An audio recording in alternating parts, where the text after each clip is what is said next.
Hey guys! So today in reading, we are going to be doing a challenging lesson, but I think you guys can do it as long as you stay focused. So, April 27th, which was 2 days ago, well, 3 days ago when you're watching this, but um, so 2 days ago I was reading something about, this day in history, what happened on this day in history, and I was reading about how actually April 27th was the day that the Tea Act was passed. And I started to read a little bit about it, and I was reading that King George actually passed the Tea Act, not because he was in debt from the French and Indian War, but he actually passed the Tea Act to help save the East India Tea Company. So here he was placing a small amount of tax on tea in order to save an entire tea company. And that kind of fascinated me a little bit because here we are and we're always reading history and we usually choose to favor one side.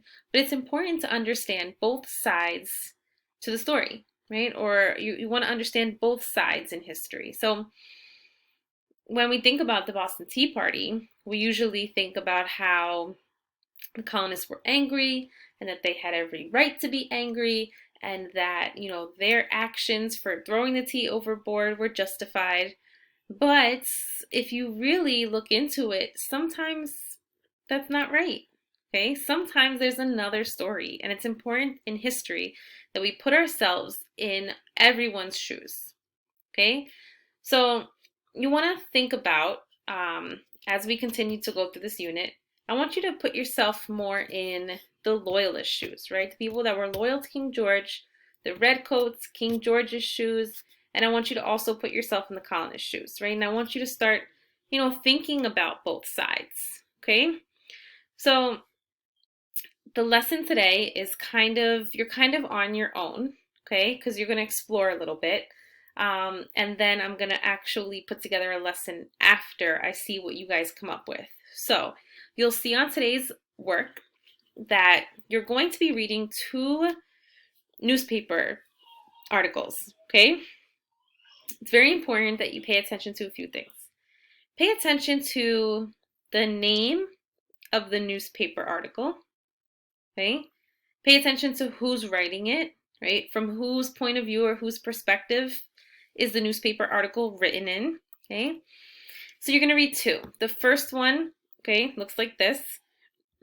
It might be a little tricky to read, but the point is that you're looking for the gist of it and you're looking for differences between the two newspaper articles. So you'll look through this one, okay? You guys can always zoom in because the font's a little small in this one. Okay, look at the name of the article. Whose perspective is it from? Then you're going to read another one, okay? Another newspaper article. Take a look at where this newspaper is from, who wrote it. These are both newspaper articles on the Boston Massacre. So when you're done, you're going to have two questions to answer, okay? And they're actually going to be on a Google form over here.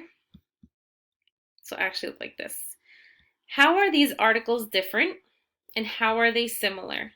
Okay, so what I mean by that is what details about the Boston Massacre were different and what were similar, okay? Did one article, well, that's the next question. Oh, no, sorry. Did one article give you different information about the Boston Massacre compared to the other one, okay? And then the next question is actually, why do you think these newspaper articles included different information, okay? All right, do your best. I know it's a little bit challenging, but I know you guys can do it. And I will talk to you guys later.